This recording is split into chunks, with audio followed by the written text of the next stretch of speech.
Muy bien, hermanos. ¿Habéis hecho la tarea?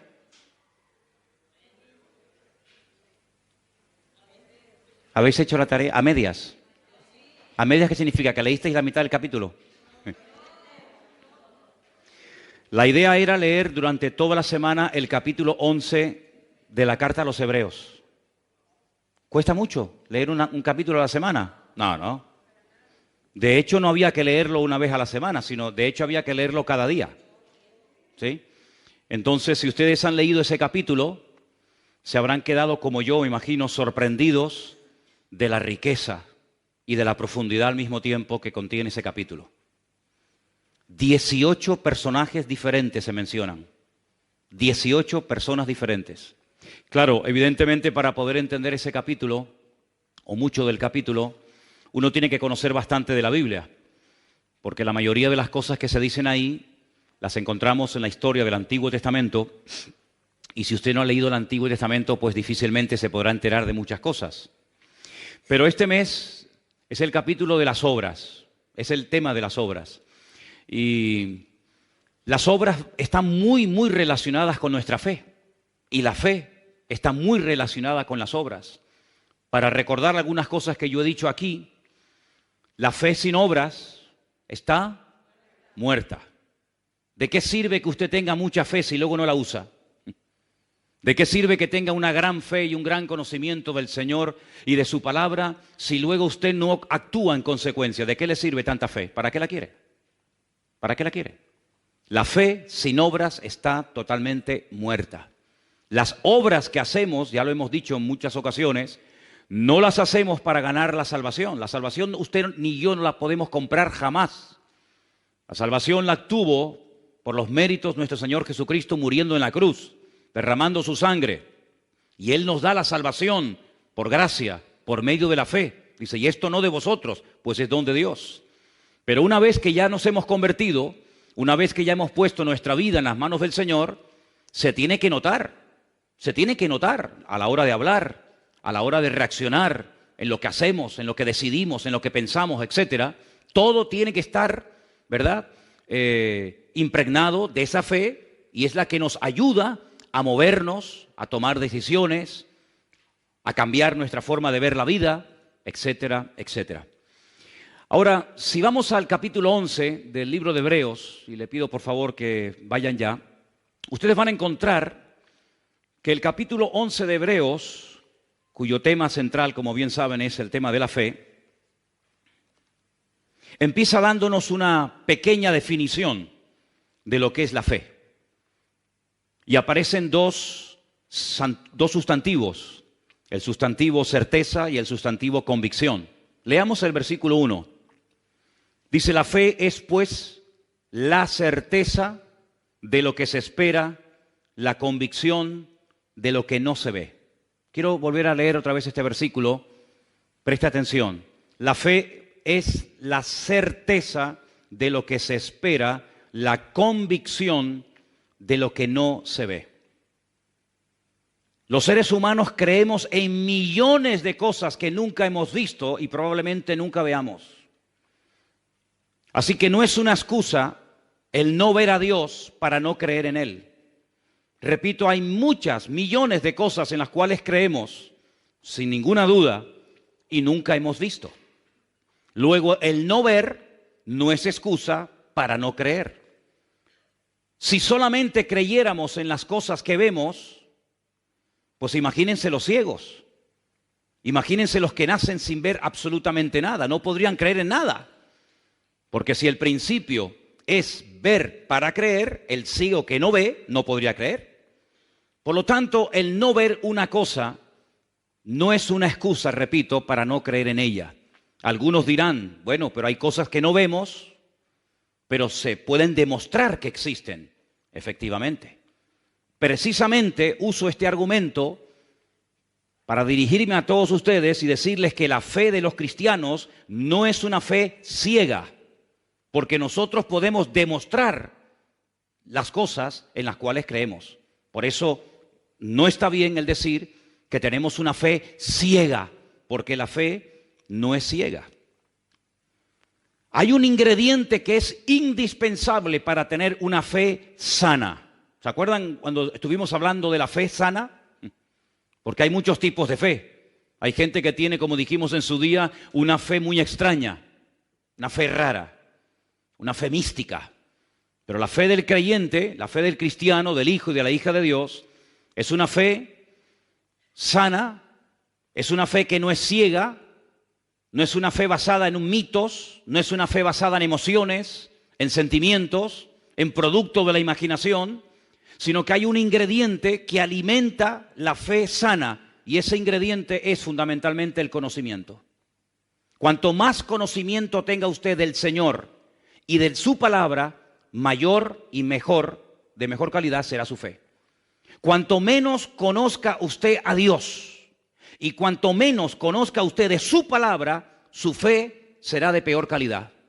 Porque lo que le da sustento, lo que le da base, lo que le da calidad a nuestra fe es el conocimiento y también, como no, la experiencia. Pero por encima de todo, el conocimiento. Vamos a poner ahí en la pantalla para que podamos leer la definición de la palabra certeza, porque aparece en el versículo 1 y queremos saber lo que esa palabra significa. Ahí la tenemos. La palabra certeza significa conocimiento seguro, claro y evidente que se tiene de algo sin ninguna duda. Es una creencia firme, fuera, no fuerza, fuera de toda duda. La duda es el cáncer que mata la fe. Donde hay duda, no hay fe. Y donde hay fe, no puede haber dudas.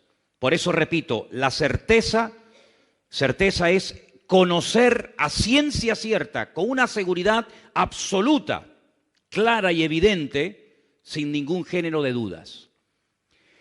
La palabra convicción, que es un sustantivo, casi diríamos que es un sinónimo de la palabra anteriormente leída, es conocimiento seguro y claro y evidente, seguridad que tiene una persona de la verdad o certeza de lo que piensa o siente. Es una creencia firme, fuera de toda duda. Usted está firme, usted cree que Dios existe, usted cree que lo que la Biblia dice es verdad, porque el conocimiento es lo que hace que su fe sea una fe a prueba de bombas, una fe que supera la prueba, una fe que supera la duda, una fe que supera cualquier ataque interno o externo que usted a lo largo de su vida y de su trayectoria con el Señor pueda experimentar o recibir. Por lo tanto, si usted no tiene certeza y convicción de sus creencias, difícilmente usted tendrá una fe a prueba de pruebas. Por lo tanto, amados hermanos, partimos de la base de que la fe no puede estar basada única y exclusivamente en una experiencia personal, que es muy importante y es necesario el tenerla, por supuesto que sí. Pero por encima de cualquier experiencia, sensación, visión, sueño, sentimiento, emoción, etcétera, está la palabra de Dios, porque no es una fe fanática, no es una fe que nos ciega y nos impide ver la realidad de las cosas, sino al contrario, la fe nos ayuda a no creer en tonterías. La fe nos ayuda a superar tradiciones que han estado por siglos y siglos impidiéndole a la gente tener una fe genuina en el Señor. Hay pueblos en este país, aquí en España, en este país donde vivimos, que por encima de la fe y de lo que dice la palabra de Dios está la tradición. En otras palabras, la tradición manda. Y cuando le preguntas a muchas personas de este país, ¿y ustedes por qué hacen eso? ¿Y por qué practican tal cosa? ¿Y por qué hacen esto con estos animales? ¿Y por qué hacen esta festividad? Te dicen, por la tradición. Es una tradición ancestral que ha pasado de padres a hijos, de generación en generación, y como es la tradición, hay que hacerlo, aunque sea un disparate, aunque sea una locura. Pero la tradición es la que manda. En la vida del creyente no hay tradición que mande. En la vida de cualquier hijo de Dios, lo que tiene que ser la base y el fundamento sólido que le da consistencia a todo el resto de nuestra vida es la palabra de Dios, el conocimiento fidedigno de la palabra de nuestro Dios. ¿Cuántos dicen amén? En otras palabras, racionalmente hay que creer en Dios, no fanáticamente. La Biblia dice en el libro de Romanos, concretamente en el capítulo 12, que la fe del creyente está basada también en la razón. Él es nuestro culto racional, dice la Biblia. Creemos en cosas que se pueden demostrar, porque si no se pueden demostrar, ¿cómo voy a creer en algo que no se puede demostrar? No somos locos. Yo creo en Dios porque puedo demostrar que Dios existe. Yo creo en la Biblia porque puedo demostrar que la Biblia es la palabra de Dios. Por eso no creo en el Corán como palabra de Dios, porque nadie me puede comprobar, nadie me puede demostrar que el Corán es la palabra de Dios. Por eso no creo en las imágenes, porque nadie me puede demostrar que esa es la forma como Dios quiere que se le adore y como quiere que un ser humano se le acerque a Él. Por eso no creo en tantas tradiciones y costumbres populares que están tremendamente arraigadas en la cultura de los pueblos, porque son simplemente eso, culturas, mitos, leyendas, tradiciones, pero que no tienen ninguna base y no tienen ningún fundamento bíblico. Pero lo que nosotros creemos, absolutamente todo lo que nosotros creemos, se puede demostrar. Y por eso nuestra fe no es una fe ciega, ni loca, ni fanática, sino es una fe robusta y una fe racional. ¿Cuántos dicen amén? Ahora bien, todo lo que nosotros creemos hasta el día de hoy nos ha llegado de la boca de otras personas. No nos levantamos una mañana y de repente comenzamos a creer en Dios, a leer la Biblia y a descartar una serie, como acabo de decir, de tradiciones o de costumbres, porque simplemente nos levantamos por la mañana y entró un rayo de luz por la ventana que nos aclaró todas las dudas y todas las interrogantes. No, no es nuestro caso, no ha sido nuestra experiencia. Prácticamente en todo cuanto nosotros creemos y practicamos hoy en día nos ha llegado por transmisión fundamentalmente oral. Porque otra persona nos habló del Señor y a esa persona le habló una persona y así es como los eslabones de una cadena. Ahora, lo que nos ha llegado a nosotros como palabra de Dios, lo que nos ha llegado a nosotros acerca de la vida de Cristo y de sus milagros, de su muerte, de su resurrección, etcétera, etcétera, goza de credibilidad. Es decir, nos podemos fiar que lo que nos han predicado y lo que nos han dicho las gentes a lo largo de los 2000 años de historia de la iglesia es verdad.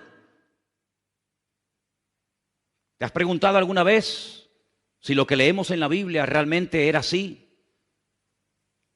o no era realmente como nos han dicho? ¿Cuánto tiempo ha pasado? ¿Cuántas generaciones han pasado desde la época de Jesús hasta hoy en día? Déjenme que les dé un pequeño dato. Cuando usted comienza a leer el Evangelio según San Mateo, usted se encuentra que en el capítulo 1 hay un enorme árbol genealógico de los antepasados del Señor Jesucristo. ¿Sí o no? Fulanito engendró a fulanito y fulanito engendró a tal. Y usted va retrocediendo en el tiempo y usted llega al principio de ese árbol genealógico que demuestra que Cristo era descendiente de la casa del rey David, por consiguiente de la tribu de Judá. Dice que desde Abraham hasta Cristo pasaron 42 generaciones. Ahora, muchos de los que están aquí, o algunos de los que están aquí, cuando leen, por ejemplo, un libro de arqueología, o los que están estudiando en institutos y universidades, muchas veces se te dan datos y se te dan fechas realmente que te dejan con la boca abierta, pero nadie los pone en tela de juicio. Por ejemplo, cuando se descubre un fósil, un hueso o algo por ahí, te dicen, esto tiene 10 millones de años. Y a veces tengo la sensación que cuanto más millones de años tenga, como que más fe hay que tener en eso. Y te dicen, no, este dinosaurio vivió hace 250 millones de años. Y nadie cuestiona la barbaridad de millones que le ponen, la cantidad de ceros que le añaden a la derecha a esa cifra. Sin embargo, si yo les dijera que desde Cristo hasta hoy en día han pasado simplemente 50 generaciones, si ponemos que una generación, según la Biblia, duran 40 años, 50 por 40 son 2000. Es decir, tenemos que creer que ese hueso, que ese dinosaurio, que esa piedra o lo que sea, tiene 100 millones de años y nadie puede decir ni mu, porque lo ha dicho el señor fulano de tal. Pero si yo os digo que de aquellas personas que vieron, hablaron y caminaron y palparon y reconocieron al Señor, simplemente han pasado 50 generaciones, que no es nada, 2000 años, todo el mundo se pone como en guardia. ¿Cómo es posible que no haya ningún problema a la hora de aceptar millones de años para una cosa y todo tipo de objeciones y de problemas y de trabas se ponen cuando hablamos de que desde Cristo hasta nosotros hoy en día han pasado aproximadamente 50 generaciones o 2000 años? ¿Por qué? Porque hablamos de Cristo.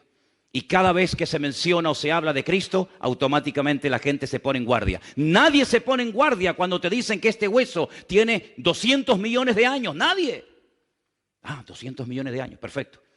Pero todo el mundo o mucha gente cuando hablas de Cristo y de la credibilidad de la Biblia y de la credibilidad de los manuscritos de la Escritura y de la antigüedad y del tiempo, se ponen en guardia. Pues déjenme decirles algo. Hay mucho más base para creer en las personas que vieron, caminaron y oyeron y aprendieron directamente de los labios de Cristo, que para creer que ese hueso tiene 250 millones de años. Porque los sistemas de datación de las cosas, de los huesos, de las piedras, etcétera, muchas veces falla. De hecho, se han aplicado sistemas de medición sobre animales que están vivos, como por ejemplo el carbono 14 o la radiación que queda en una piedra, en algo cuando pasa el tiempo, y han dado que tiene millones de años y el animal estaba vivo y no se había muerto. Sin embargo, las personas que le conocieron gozan de toda nuestra credibilidad y de todo nuestro respeto, porque fueron testigos oculares del hecho que marcó un antes y un después en la historia de la humanidad. Sabemos cómo se llamaban, dónde vivían. Podemos hasta el día de hoy visitar los lugares donde vivieron, donde caminaron, donde predicaron, donde fueron torturados, donde fueron encarcelados, etcétera, etcétera. Incluso, fijaros qué interesante esto, los que le perseguían, es decir, los peores enemigos, utilizando la literatura, hablaron y todos sus enemigos coinciden que lo que ellos decían es lo que había ocurrido, pero que no querían aceptarlo. Tenemos muchas cartas y manuscritos de personas ateas, de personas que eran enemigos del cristianismo, que escribían y decían es que están empeñados en decir que su Dios, que su Señor, que su Mesías murió en una cruz y que dicen todos que resucitó al tercer día. No había ningún tipo de dudas entre ellos, sino que estaban unidos, y podemos decir que no solamente por lo que dijeron y por lo que escribieron, sino que la arqueología, la literatura y la historia nos permiten a nosotros los cristianos hoy en día afirmar con toda certeza y convicción que todo cuanto nosotros creemos hoy en día no es producto de la imaginación ni de una locura, sino que tenemos una fe basada en un conocimiento certero de que la palabra de Dios está a prueba de bombas. Si alguien aquí ha cuestionado la Biblia, permíteme decirte que antes que tú ha habido millones de personas que han criticado y han dicho todo tipo de barbaridades en contra de la Biblia. Y muchos de los que comenzaron a meterse en contra de la Biblia y a investigar y a estudiar y a profundizar, porque la fe no impide investigar, la fe no impide, ¿verdad?, el razonar, el preguntar, el indagar, no, en absoluto. Es una fe racional, Él es nuestro culto racional, repito. Muchas de esas personas terminaron convirtiéndose y dándose cuenta de que era dura cosa es dar cosas contra el aguijón y mejor es convertirse a Cristo que ponerse a Cristo en su contra. Por lo tanto, queridos hermanos y amigos, tenemos una fe a prueba de bombas. ¿Cuántos dicen amén? Pero esa fe y ese conocimiento nos tiene que llevar a la acción. Porque entonces, ¿para qué nos sirve a nosotros todo lo que estamos escuchando esta noche? Simplemente para presumir y decir, wow, tenemos una fe a prueba de bombas. Tenemos una Biblia que es una pasada, un libro matemáticamente perfecto. No, hermano, no simplemente es para que presumamos de que tenemos un Dios poderoso, sino para llevarnos a una vida práctica, para llevarnos a la acción y para que todo lo que hagamos después de haberle conocido a Él afecte todas las áreas de nuestra vida. Lo familiar, lo psicológico, lo mental, lo económico, absolutamente todas las áreas de la vida tienen que estar impregnadas por la fe que tenemos. Ahora bien, esa palabra tan usada en el libro de Hebreos capítulo 11, la fe, la palabra emuná del hebreo, es una palabra que también tiene otras traducciones, no solamente fe, sino que también se puede traducir por lealtad y por confianza. La misma palabra. ¿Por qué? Porque no hay ninguna garantía que cuando una persona conozca la verdad va a hacer caso y obediencia a la verdad. No hay ninguna garantía. De hecho, hay personas que saben perfectamente que están haciendo algo mal, que les puede causar la muerte, lo saben y lo siguen haciendo. Luego, no hay ninguna garantía que cuando una persona se exponga y conozca la verdad, diga, Señor, perdóname, tú tienes la verdad. Sino puede ser, y no es la primera ni la última vez, que una persona que conoce la palabra, que conoce la verdad, que ha entendido el Evangelio, viva de espaldas al Evangelio. No es la primera vez. Por lo tanto, cuando hablamos de fe, tenemos que preguntarnos, ¿vamos a ser obedientes a lo que aprendemos? ¿Vamos a ser coherentes con nuestra fe? ¿Cómo demuestro que soy obediente y coherente con la fe que tengo? A través de las acciones que hago. Porque si mis acciones contradicen a la fe que digo tener, mi fe probablemente no es una fe sana, sino es una fe muy particular, muy personal, donde yo pongo las reglas en vez de someterme, como tengo que hacer, a las reglas y a los principios de nuestro Dios. ¿Cuántos dicen amén?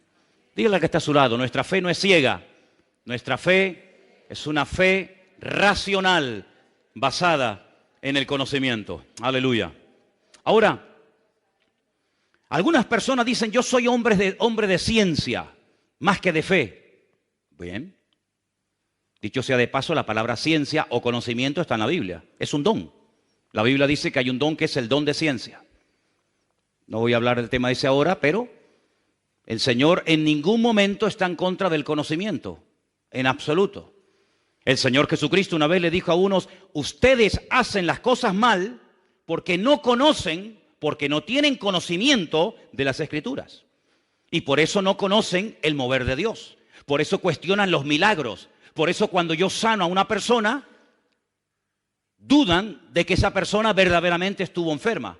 ¿Se acuerdan, por ejemplo, en Juan? En el Evangelio según San Juan, capítulo 9, dice que el Señor sanó a una persona que era ciega de nacimiento. No que había perdido la vista, sino que fue ciego desde el vientre de su madre hasta que el Señor lo sanó. Juan capítulo 9.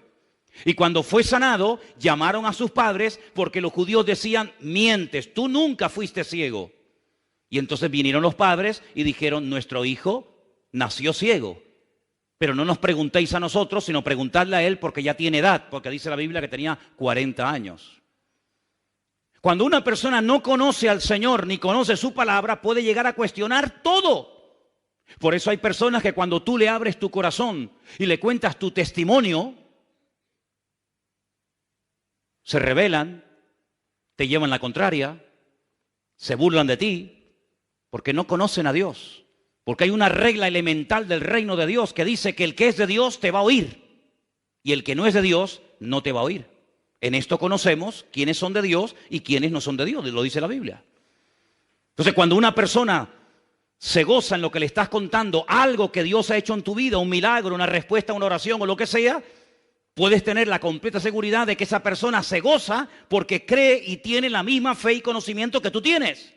Pero cuando a una persona le dice, yo tenía cáncer y Dios me ha sanado, y se burla y cuestiona el poder de Dios, es porque no conoce ni a Dios ni a su palabra. Porque si conociera a Dios y a su palabra, diría, gloria a Dios, ¿cómo no te va a sanar el Señor de cáncer si Él es el Señor todopoderoso? ¿Cuántos dicen amén?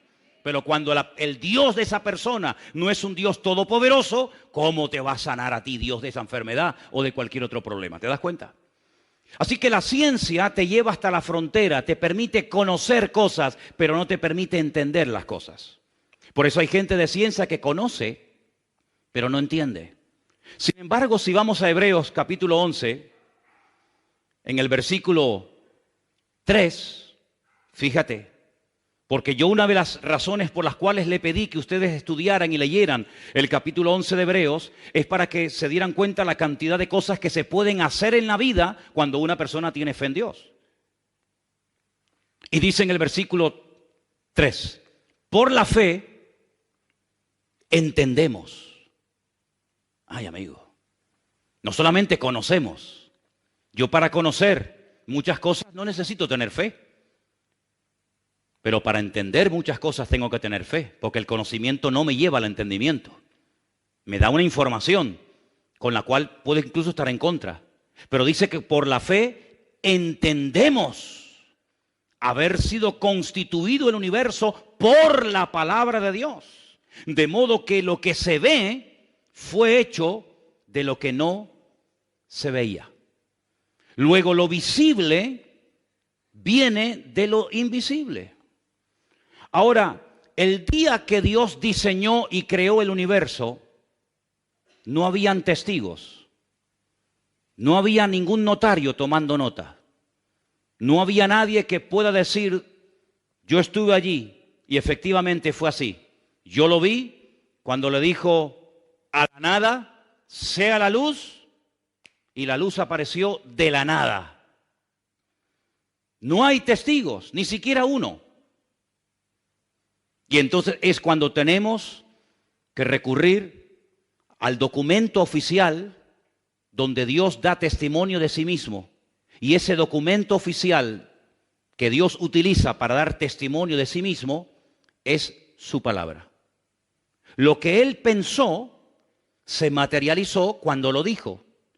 Pero si Dios simplemente hubiera dicho, sea la luz o sea tal y cual otra cosa, y esa palabra, esa orden, ese mandato no se hubiera escrito, ¿cómo sabríamos tú y yo que Dios creó el universo con el poder de su palabra sin tener ningún tipo de materia prima en la mano? Hermanos, para hacer este púlpito hizo falta un material llamado metacrilato. Para construir o hacer esta plataforma se necesitó madera. Para construir este edificio hizo falta cemento, arena, etcétera, etcétera. Pero Dios no necesitó materia prima para crear el universo, sino que lo único que entre comillas utilizó o usó el Señor fue el poder de su palabra. Y esa declaración, esas 6 veces que Dios da órdenes a la nada, las tenemos registradas en el único documento oficial que atestigua y da fe que lo que Dios hizo se cumplió. Y ese documento, gracias al Señor, lo tenemos aquí en la mano. Y se llama la Biblia, la palabra de Dios. ¿Qué es lo que puede presentar el hombre como contraargumento? Teorías. Teorías no demostrables. Opiniones, especulaciones, hipótesis. Y hay 10 o 12 opiniones diferentes acerca del origen de todo esto. Por ejemplo, ya Aristóteles, el famoso filósofo griego, decía que la creación es eterna, que siempre ha existido. El sol siempre ha existido, la luna siempre ha existido, la tierra, el universo siempre ha existido. Pero sin embargo eso no es verdad. Todo lo que vemos tuvo un inicio, tuvo un comienzo. Y todo comenzó con una orden, con un mandato de la boca de nuestro Dios. Y el documento, repito, que da fe de que efectivamente eso fue así, está en su palabra. Dijo Dios, sea la luz, y fue la luz. La Biblia no se escribió para convencer a nadie de nada. La Biblia no es un libro cuyo objetivo fundamental es convencer al inconverso de que existe Dios. Ese no es el objetivo de la Biblia. El objetivo de la Biblia no es demostrar que Dios existe. El objetivo de la Biblia no es ese. La Biblia ya desde el principio comienza mencionando a Dios en primera persona. Dijo Dios, sea la luz, y fue la luz. Y ya lo da por hecho. Incluso la misma Biblia dice que el necio dice en su corazón que Dios no existe. El necio. Porque hay que ser necio. Y yo me remito a la palabra de la Biblia. Hay que ser un necio para decir que Dios no existe. El día que a mí me demuestren que Dios no existe, ese día nos sentaremos y hablamos. Pero de momento no he encontrado en todos los años que tengo a nadie que sea capaz de demostrarme que Dios no existe. Algunos me dicen, demuéstrame tú que tu Dios existe. Digo, no, vamos a hacerlo al revés. Empieza tú. Empieza tú. Ustedes son mayoría, ¿no? Los que dicen que Dios no existe, pues presentadme argumentos para demostrar que Dios no existe. Y nadie te va a poder demostrar que Dios no existe. Absolutamente nadie. Ahora bien, las dos palabras que aparecen ahí en el versículo 1, certeza y convicción, todos ustedes saben que la Biblia se escribió fundamentalmente en 2 idiomas. El Antiguo Testamento se escribió en la lengua sagrada, el hebreo, y el Nuevo Testamento se escribió en el idioma culto de la época, que era el griego, ¿vale? Los manuscritos de los cuales se ha traducido el Nuevo Testamento a todas las lenguas que existen hoy en día son de origen griego. Las dos palabras que aparecen ahí en el versículo 1, griegas, para hablar acerca de certeza y convicción, una de ellas es la palabra upostasis. Permítame llevarles al capítulo 1 de Hebreos, versículo 3. Estamos en Hebreos capítulo 1, versículo 3, donde dice lo siguiente. El cual, siendo el resplandor de su gloria y la imagen misma de su sustancia, esa es la palabra que les acabo de mencionar, y quien sustenta todas las cosas con la palabra de su poder, habiendo efectuado la purificación o la limpieza de nuestros pecados por medio de sí mismo, se sentó a la diestra de la majestad en las alturas. Una cosa es que yo diga la palabra agua, que todo el mundo la conoce, y otra cosa es cuando tomamos ese elemento que todo el mundo conocemos y sin el cual es imposible la vida, y lo analizamos químicamente. Hay una fórmula que define al agua, como hay una fórmula para definir todo cuanto existe y que tiene materia, que tiene masa. Y la fórmula del agua es H2O, hidrógeno y oxígeno. El hidrógeno es energía. Por eso cuando bebes agua, no solamente calmas la sed, oxigenas tu cuerpo, oxigenas tu sangre, sino que además te mete oxígeno en tus venas, hidrógeno. Y el hidrógeno en grandes cantidades es una bomba. Hay bombas de hidrógeno, mucho más potente que la bomba atómica. El hidrógeno es capaz de mover toneladas y toneladas y cosas que no te puedes ni imaginar. En una pequeña cantidad, si fuera más nos mataría, si fuera menos no serviría para nada, pero con esa fórmula H2O, dos moléculas de hidrógeno, una de oxígeno, sobrevivimos y gracias al Señor por ese elemento tan maravilloso. Y dicho sea de paso, 3/4 partes de nuestro cuerpo es agua y solamente una parte es materia. Ahora bien, la Biblia nos dice que la esencia de Dios es, por ejemplo, el amor. La esencia de Dios es el amor. Nosotros podemos decir, yo tengo amor, yo tengo paciencia, yo tengo paz, yo tengo conocimiento, yo tengo tal y tal otra cosa. Pero hablando con propiedad, Dios no tiene nada. Dios es. Dios no tiene amor. Dios es amor. Dios no tiene paz. Dios es la paz personificada. Por eso el Señor Jesucristo le dijo a sus discípulos, mi paz os doy, porque yo soy el príncipe de paz. ¿Cuántos dicen amén? La paz que yo tengo, Él me la dio, pero la paz que Él tiene, ¿quién se la dio? Nadie, porque a Él nadie le da y nadie le quita, porque la esencia de Dios es paz, es amor y todo lo que podamos añadir en esta tarde cada uno de nosotros. Por eso yo creo que tenemos muchas veces que pensar cuando decimos ciertas y determinadas cosas. Y les voy a poner un ejemplo para que veáis. ¿Cuántos creyentes tú le habrás oído decir en algún momento determinado, la fe viene por oír y por oír la palabra de Dios? ¿Habéis oído alguna vez a algún hermano, o a lo mejor tú mismo has dicho alguna vez, la fe viene por oír y por oír la palabra de Dios? ¿Sí o no? Pues os habéis equivocado totalmente. Porque eso no dice la Biblia. No me diga, hermano, no, perdone. La Biblia no dice que la fe viene por el oír. Eso no dice la Biblia. Compruébelo. ¿Dónde está eso? Romanos 10:17. ¿Me lo puedes poner? Romanos 10:17. Vamos a leer el versículo como lo que dice, no como lo que yo creo que dice. Porque cuando mencionamos mal la palabra de Dios, podemos estar esperando una falsa promesa, creyendo en una falsa expectativa o declarando algo incorrecto.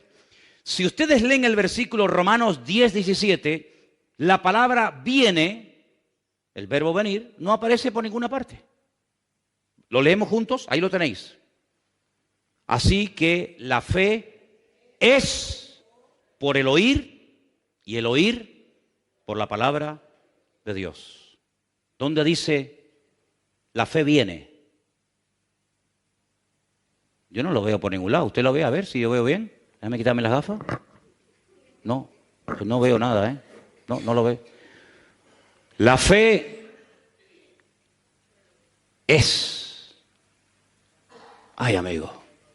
Jesús tenía fe cuando oraba por los ciegos, cuando resucitaba a los muertos, cuando limpiaba a los leprosos, cuando multiplicaba los panes y los peces, cuando caminaba por encima de las aguas, cuando reprendía a los demonios. ¿Jesús tenía fe? No. Jesús es fe. Porque si tiene, es porque alguien se la tuvo que dar.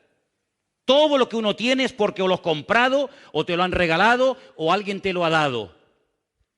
Pero cuando uno es, por eso en hebreo el verbo tener no existe. ¿Sabían eso? Se declina una palabra, se declina una letra, la letra Shin. No existe el yo tengo, tú tienes, él tendrá, nosotros tenemos. No, se declina una palabra porque el tener no existe. Aquí el único que tiene, pero más que tener, el único que es y que da es nuestro Señor Jesucristo, es nuestro Dios. Y quiero decirles que en ese texto de Romanos 10:17, en todos los manuscritos no aparece la palabra Dios. En todos los manuscritos que existen hoy en día, que se han utilizado para traducir ese versículo al castellano, al alemán, al inglés, al chino, al japonés, etcétera, etcétera, en todos los manuscritos del mundo aparece la palabra Cristo. Ponlo otra vez. Así que la fe, dice, es por el oír y por oír la palabra de Cristo. Eso dice en el griego original. No hay ningún manuscrito donde aparezca la palabra Dios. Pero bueno, es que Dios es Cristo, ¿no? ¿Y Cristo es Dios o no? Pero para hablar con propiedad, los manuscritos dicen Cristo.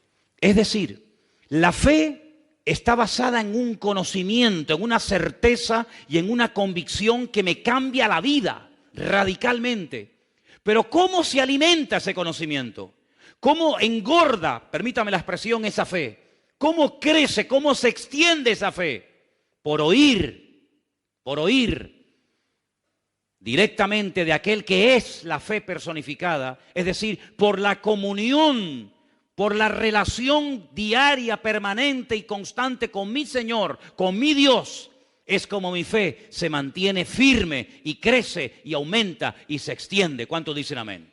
Si usted no tiene comunión con Dios, ¿con quién tiene comunión? Si usted no tiene una relación íntima, privada y diaria con el Señor, ¿con quién la tiene? Es más, cuando una persona mengua en su relación con Dios, los primeros que se dan cuenta son los que viven contigo. Si no, pregúntale a tu mujer, pregúntale a tu marido, a tu madre, a tu padre, a tu hijo. En el momento en el que tu comunión con el Señor mengua, en el momento en el que tu comunión con Dios no es como tiene que ser, comienza a brotar la antigua naturaleza. Comienza a despertarse el gigante dormido. El gigante que pensabas que habías vencido, pero que simplemente lo has tenido dormido durante tiempo, comienza otra vez a despertarse y a hacer de las suyas. Por eso, lo mejor que podemos hacer en nuestra vida es mantenernos bien cerca, en comunión diaria y permanente con nuestro Dios, con nuestro Señor Jesucristo, para que nuestra fe no mengüe, sino que nuestra fe sea una fe viva, una fe sana, una fe robusta, y podamos ir de victoria en victoria y de gloria en gloria y de bendición en bendición en el nombre del Señor. Porque la fe, queridos hermanos, sí está basada en el conocimiento, pero ¿en el conocimiento de qué o de quién? En el conocimiento de mi Dios y en el conocimiento de la palabra de mi Dios. Amén. Ahora, voy a explicarles algo referente a esta palabra upostasis, que es la palabra que aparece en el versículo 1 del libro de Hebreos, y quiero darles una pequeña explicación para no perdernos en demasiadas explicaciones. Esa es la palabra que aparece en el griego para la palabra certeza, sustancia, esencia. Es algo que afecta el mundo. Si cogiéramos un vaso de agua y le echáramos un chorro de aceite, ¿se notaría? Sí, claro que sí. Si cogiéramos, por ejemplo, una Coca-Cola y la echáramos dentro de un vaso de agua, automáticamente cambiaría el color, el sabor y todo, ¿a que sí? En otras palabras, nuestra esencia como seres humanos es una esencia que viene deteriorada por la desobediencia y por el pecado. Y por eso cuando venimos a este mundo tenemos que aprender a ser obedientes. Nunca se aprende, nunca hay que enseñarle a un niño a ser desobediente. ¿Usted le enseñó a su hijo a ser desobediente? No, es que ya eso lo aprenden solo. ¿Usted le enseñó a un niño decir mentiras? No, las aprenden solo. Decir malas palabras. Es como que viene en la esencia del hombre, ¿verdad? Pero cuando entra el Señor en nuestra vida, nuestra esencia espiritual tiene que cambiar radicalmente. Por eso no es normal, aunque algunos crean que sí, que cuando pasan muchos años caminando con el Señor y conociendo al Señor, sigamos hablando igual, actuando igual, pensando igual, pecando igual. Juan observa y dice, el que sigue practicando y viviendo en el desorden, el que sigue viviendo como si nada en el pecado, es que no ha conocido a Dios. Porque el que ha conocido a Dios no practica el pecado. ¿Cuántos dicen amén? Dígale que está a su lado. El que conoce a Dios no practica el pecado. No lo puede practicar. Porque cuando uno conoce al Señor, lo que menos uno quiere hacer en la vida es pecar y desobedecer al Señor. En esto conocemos que hemos pasado de muerte a vida, dice Juan, en que amamos a los hermanos. ¿Cómo pueden pasar años sin dirigirle la palabra a una persona y usted llamarse cristiano? Es que probablemente usted no sea cristiano. Porque la Biblia dice que el que practica asiduamente algo no ha conocido a Dios. Es que no lo digo yo, que yo no he escrito ni una página de la Biblia. La Biblia dice que ama a Dios y trata al trancazo a su hermano y no le habla, lo insulta, lo humilla, no lo ama, no lo respeta, no lo perdona, no le permite en un momento determinado cometer un agravio contra usted, entonces usted es más duro que Dios. Usted es más juez, más duro y más intolerante que Dios. Porque la Biblia dice que en esto se demuestra que hemos pasado de muerte a vida. En que hay algo en nuestra naturaleza que ha cambiado. ¿Y saben lo que ha cambiado? La esencia. Ahora tenemos la esencia de Dios. Dice que Él es el autor y el consumador de nuestra fe. Él es el que nos da la fe y el que nos mantiene esa fe viva en nosotros. Y por eso, cuando obramos, cuando hacemos obras, cuando hacemos buenas acciones, fruto, en definitiva, pues estamos demostrando que nuestra fe no es una fe muerta, sino es una fe viva. La otra palabra que aparece también se puede encontrar en la Biblia como la palabra amonestación. ¿Podemos poner otra palabra? Una era upostasis, la otra es elengos. La palabra elengos a veces se traduce en la Biblia por la palabra reprender, amonestar. Es decir, escuche bien esto es un concepto que esta semana me ha llamado mucho la atención. Cuando dice la fe es convicción, la fe es una amonestación. La fe es algo que me sacude. La fe es algo que me dice, no, así no es. La verdadera fe, no la fe religiosa, no la fe de la tradición, no la fe del mundo, no. La fe de Dios, esa semilla, esa esencia divina que Dios pone como regalo en tu alma, en tu corazón, es una semilla que te sacude por dentro. El engos es que te reprende, que te amonesta, que ya no te sientes bien cuando vas a adorar lo que no hay que adorar, que ya no te sientes a gusto cuando vas a pecar, ya no puedes pecar a gusto como antes, ya no te gozas en el pecado, sino que ahora te gozas en la justicia y te sientes mal cuando ofendes a Dios. Esa es una característica de la fe de la cual se habla muy poco, porque se suele hacer mucho énfasis que la fe es para ver milagros, para recibir respuesta a nuestras oraciones. Sí, todo está muy bien, pero cuidado, la fe que decimos tener también nos tiene que sacudir y también nos tiene que abrir los ojos y quitar la venda y el velo de nuestra cara y nos amonesta y nos reprende diciendo, que eso no es así. Por eso, queridos hermanos, dice la Biblia que cuando Pablo se convirtió al Señor, enseguida predicaba de la fe. En otras palabras, dice que huían de él porque dice, que en otro tiempo perseguía la fe, ahora nos predica de la fe.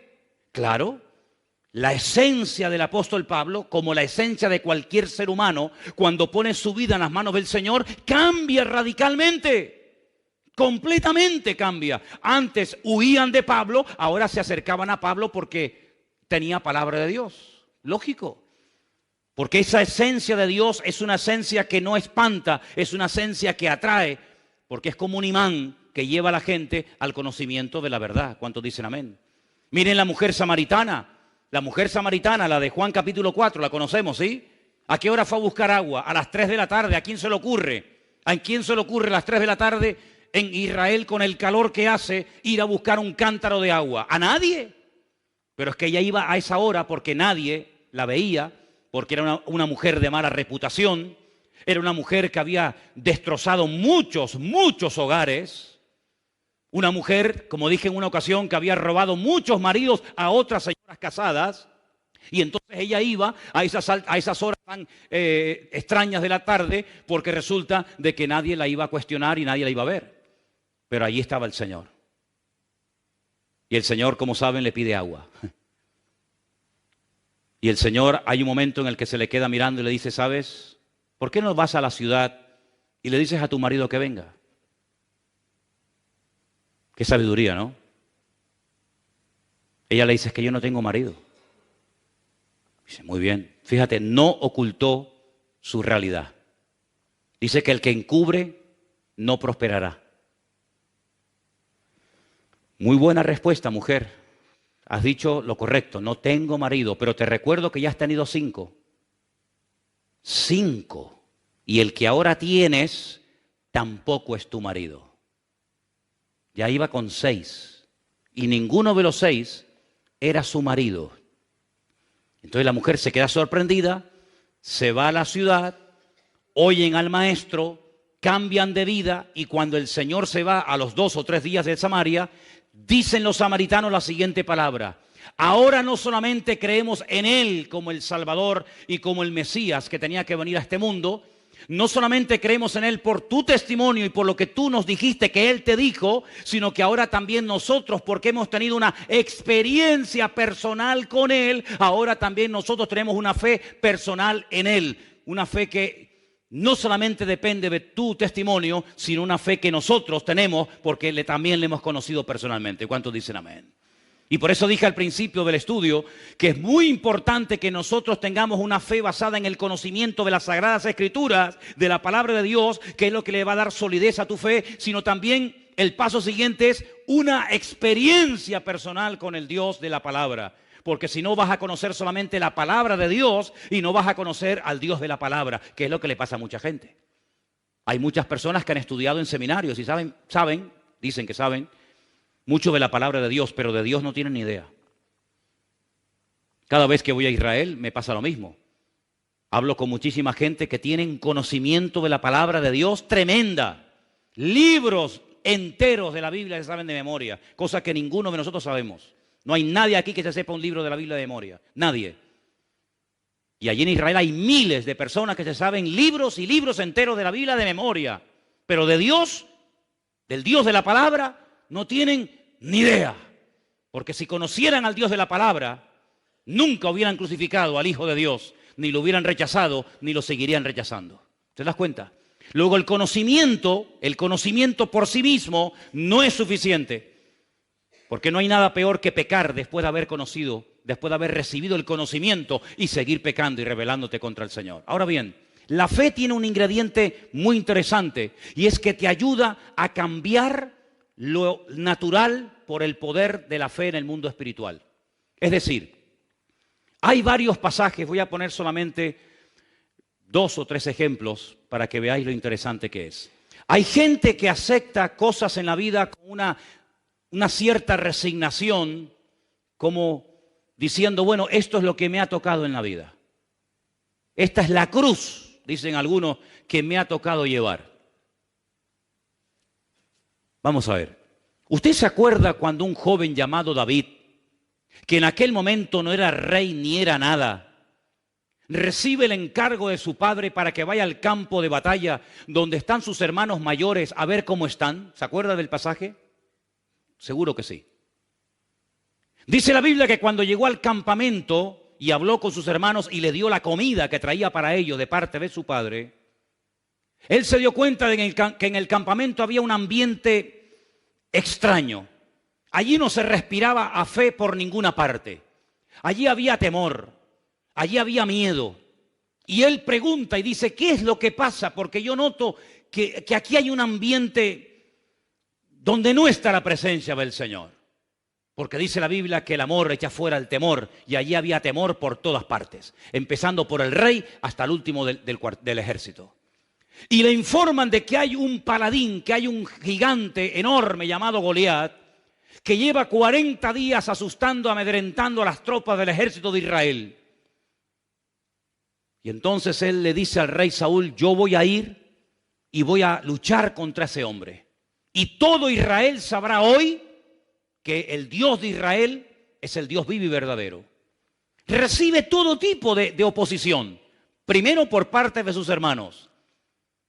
Segundo, el rey intenta ponerle una armadura que ni a él le servía, cuanto menos a David.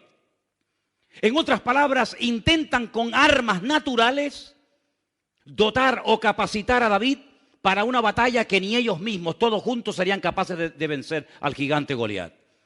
Pero David les dice una palabra extraordinaria, primero al pueblo y después al gigante Goliat, que es a lo que quiero ir.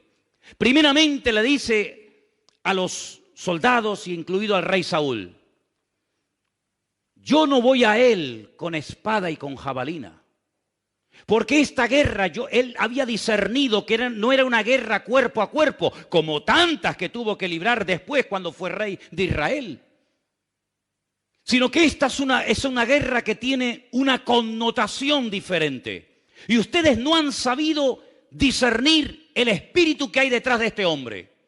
Ustedes miran a Goliat, pero yo me doy cuenta de que detrás de Goliat hay demonios. Detrás de Goliat hay fuerzas demoníacas que lo que intentan es frenarnos, humillarnos e impedir que seamos un pueblo feliz y un pueblo vivo y victorioso. Y por eso yo no puedo ir contra este hombre con una espada, con una lanza, con una jabalina, porque en este momento esta guerra no se gana así. Mañana, cuando sea rey, iré con espada, con lanza, con jabalina, etcétera, etcétera. Pero hoy, precisamente hoy, estas armas son inservibles, no sirven para nada. Hoy voy a utilizar otro arma que ustedes lamentablemente no conocen y que yo voy a utilizar hoy, y van a ver qué tremendo resultado va a producir en el mundo natural. Y es que yo voy a ir en el nombre del Dios de Israel. Claro, ellos se quedaron sorprendidos porque para ellos esta forma de hablar era muy extraña. Esta forma de hablar la desconocían totalmente, por eso estaban asustados. Porque uno tiene fe, amigo, hasta que tú pierdes el control. Y la verdadera fe es cuando empieza a funcionar, es cuando pierdes el control. ¿Lo has oído? La verdadera fe empieza a funcionar cuando tus recursos se acaban. Mientras tienes dinero en el banco, tú estás tranquila. Mientras tienes trabajo, no hay problema. Mientras tienes salud, no pasa nada. Pero se te acaba el dinero, comienzas a tener problemas de salud, pierdes el trabajo, te quitan 3 o 4 cositas que te dan una falsa seguridad, y ahí es donde empieza a funcionar la fe. Ahí es donde empieza a funcionar la fe. Fe no es llenar el depósito de gasolina, ir al sur y volver a Santa Cruz. Eso no es fe. Eso es lo que hace todo el mundo.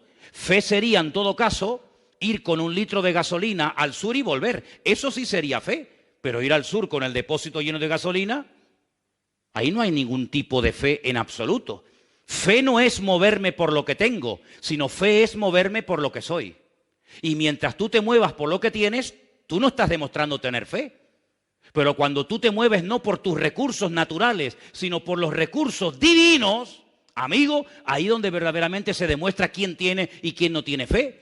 Yo voy a ir desarmado, sin casco, sin escudo, sin jabalina, sin lanza, sin espada, sin puñal, a cuerpo descubierto, pero voy a ir protegido y cubierto por un nombre, que es sobre todo nombre. Y entonces cuando llega al campo de batalla, yo ya a ustedes les he dicho lo que tenía que decirles. Mediten en lo que les acabo de comentar. Y ahora me voy al terreno de la realidad, porque la fe no trabaja en la imaginación, la fe trabaja en el terreno de la realidad. Sí, es muy bonito lo que le has dicho a tus hermanos, sí, has quedado muy bien, ¿eh? Qué bien. Sí, pero ahora vete al campo de batalla y demuéstralo. Es muy bonito decir, yo soy la resurrección y la vida, el que cree en mí aunque esté muerto vivirá. Eso también lo digo yo. Sí, pero ahora tienes que pasar el examen. Ahora vete al cementerio y saca al muerto de la tumba. No dices que eres la resurrección y la vida, demuéstralo. Cuando llegó al campo de batalla, le profetiza a Goliat y le dice, hoy te voy a cortar la cabeza y le voy a dar tu carne a las aves y a las fieras del cielo y del campo. Y todo Israel sabrá que el único Dios que aquí manda y gobierna y controla es el Dios de Abraham, de Isaac y de Jacob.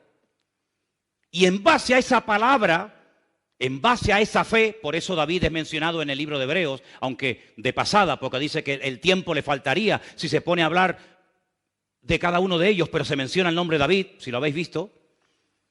David acaba de dar una palabra de fe, como tú y yo la podemos dar, pero ahora hay que ir a la acción, amigo.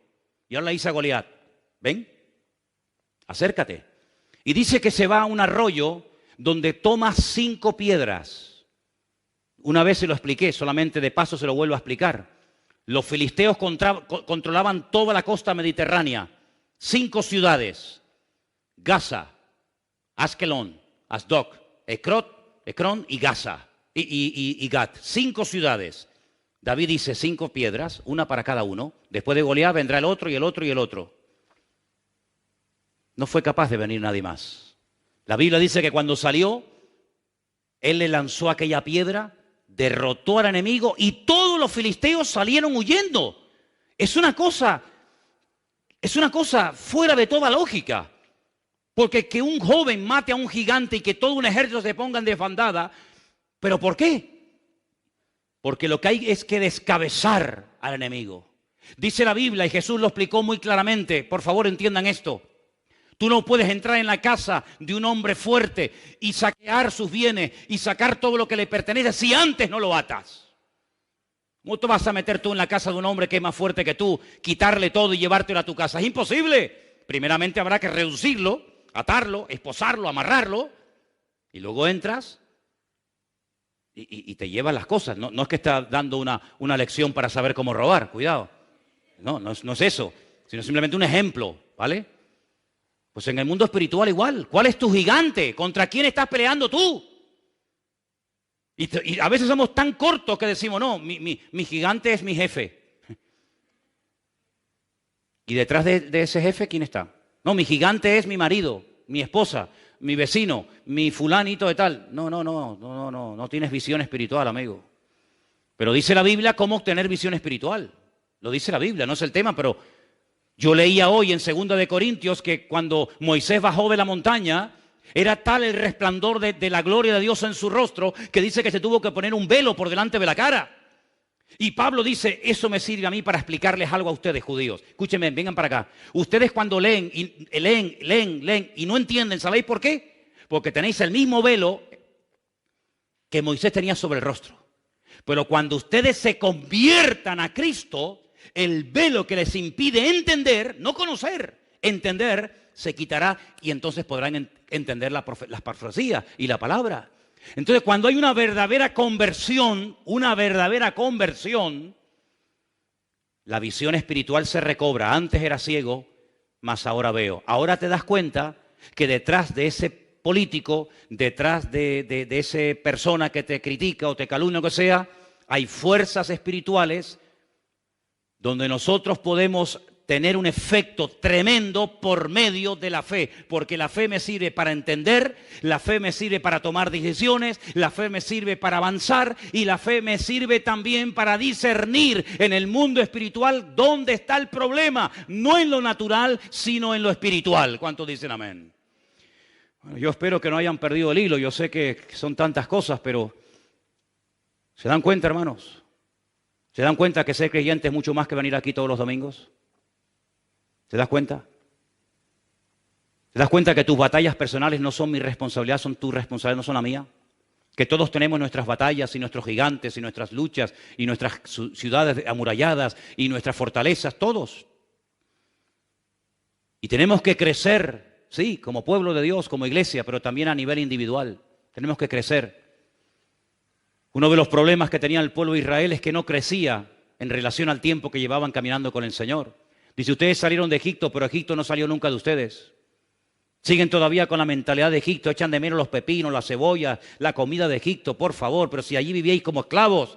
Pero cuando os viene un problema, enseguida volvéis al pasado, enseguida pensáis en qué bien vivíamos en Egipto. ¡Falso! ¡Falso! ¿Cómo que vivíamos bien en Egipto? Si allí vivíamos privados de libertad y estábamos pasando miseria, pobreza y necesidad y hambre. ¿Qué dicen? ¿Verdad? El enemigo siempre cuando viene un momento de prueba te va a hacer mirar atrás, siempre. El enemigo nunca te va a poner una visión delante. El único que dice mira hacia adelante es el Señor. Pero la mujer de Lot, cuando tuvo un momento de duda, ¿dónde miró? Atrás, nunca mira adelante. El enemigo siempre te va a hacer creer que los tiempos pasados fueron mejor que los presentes. Dice, y el que habla así no es sabio.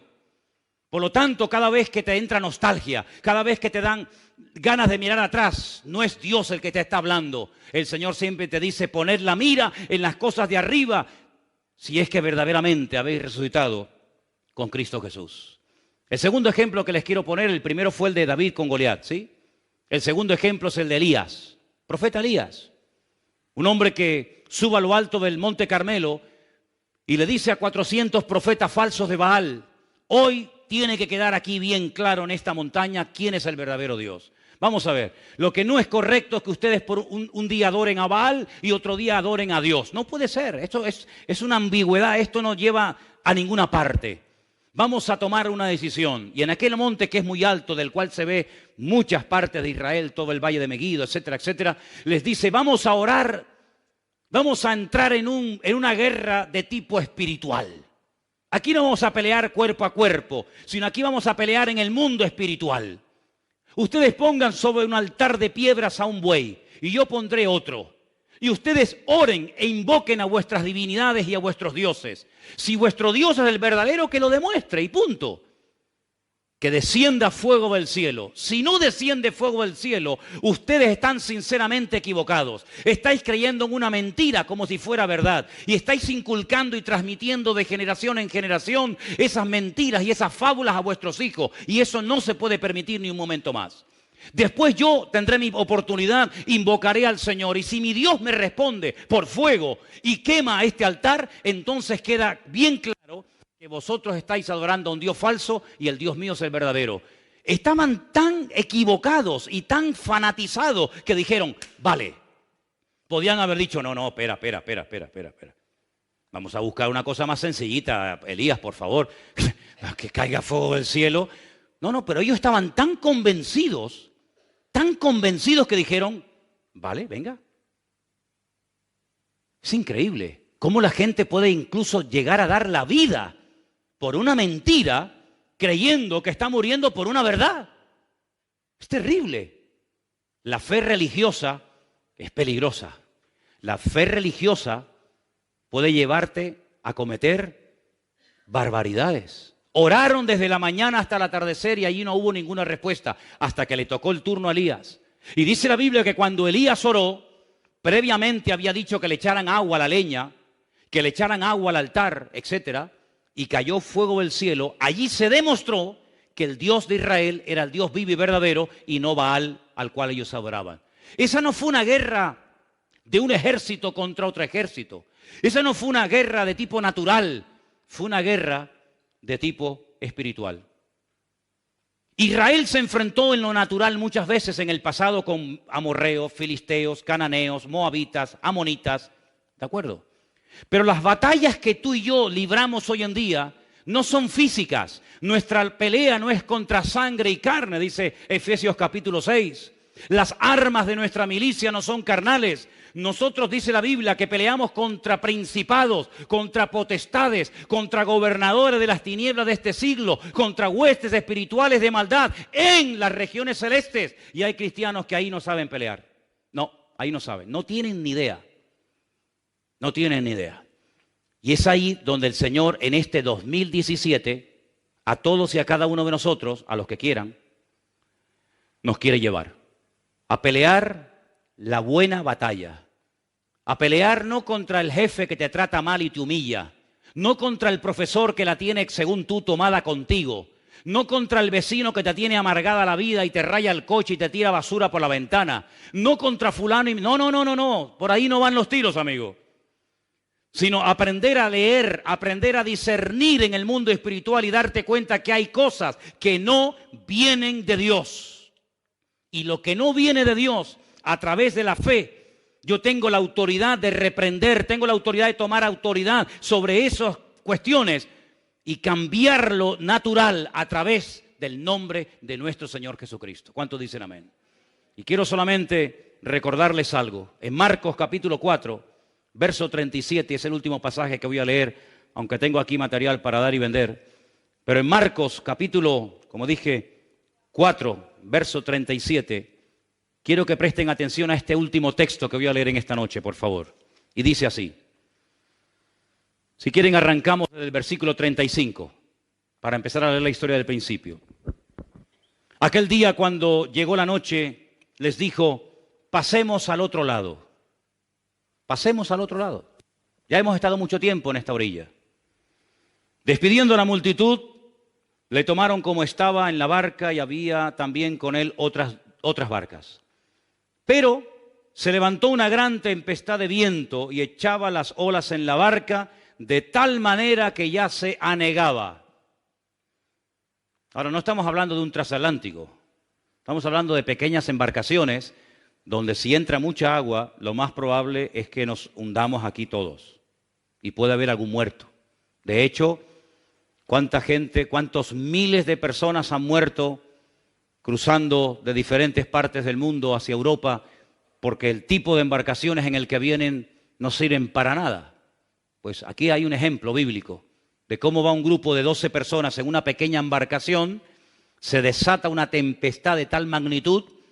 Y entonces fijaros que en el versículo 38 dice, él estaba en la popa, en la parte de atrás de la barca, durmiendo. ¿No se mareaba el Señor?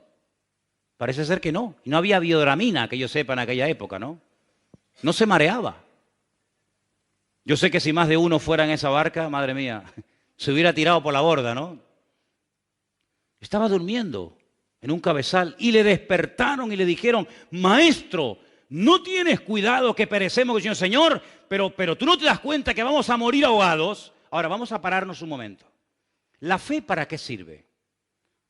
Para tomar sabias decisiones, para hablar correctamente. Ahora están hablando incorrectamente. ¿Por qué? ¿Quién es el que va dormido en esta barca?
¿Quién es el que va ahí dormido? ¿Cómo se llama ese señor que está ahí dormido?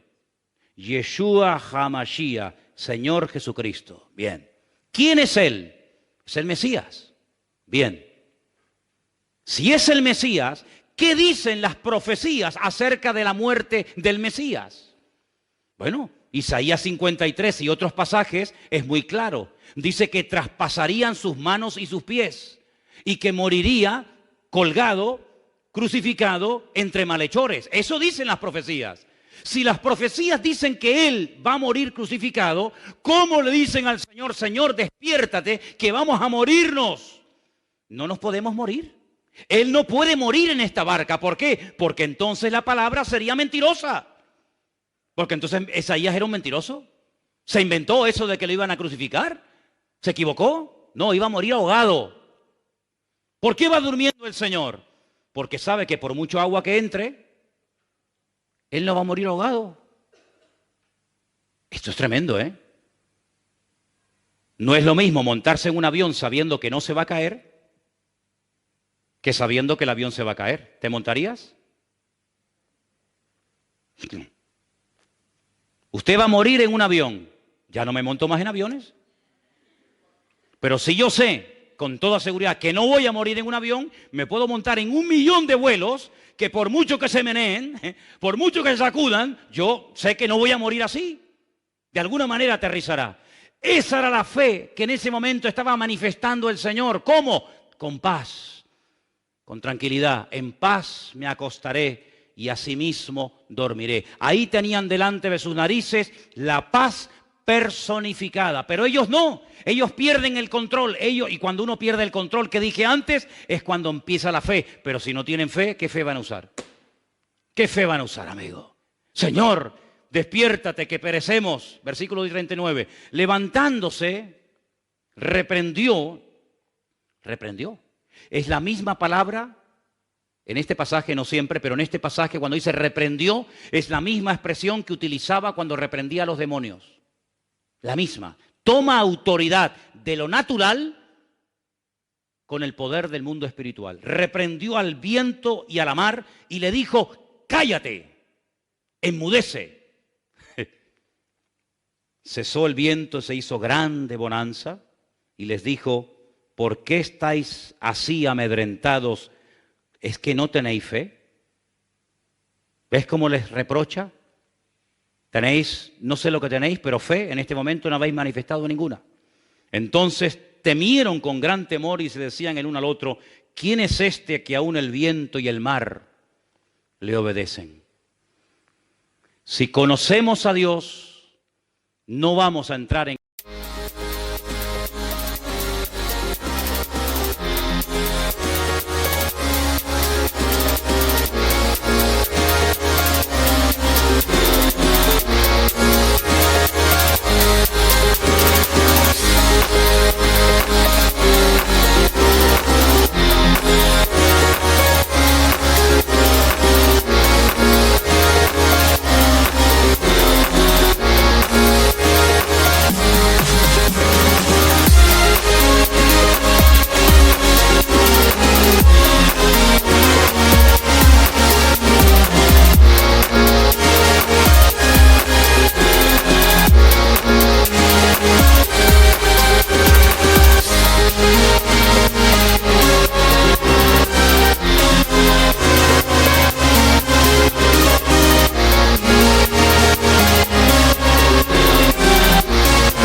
en el terreno de la desesperación, ni de la duda, ni del temor.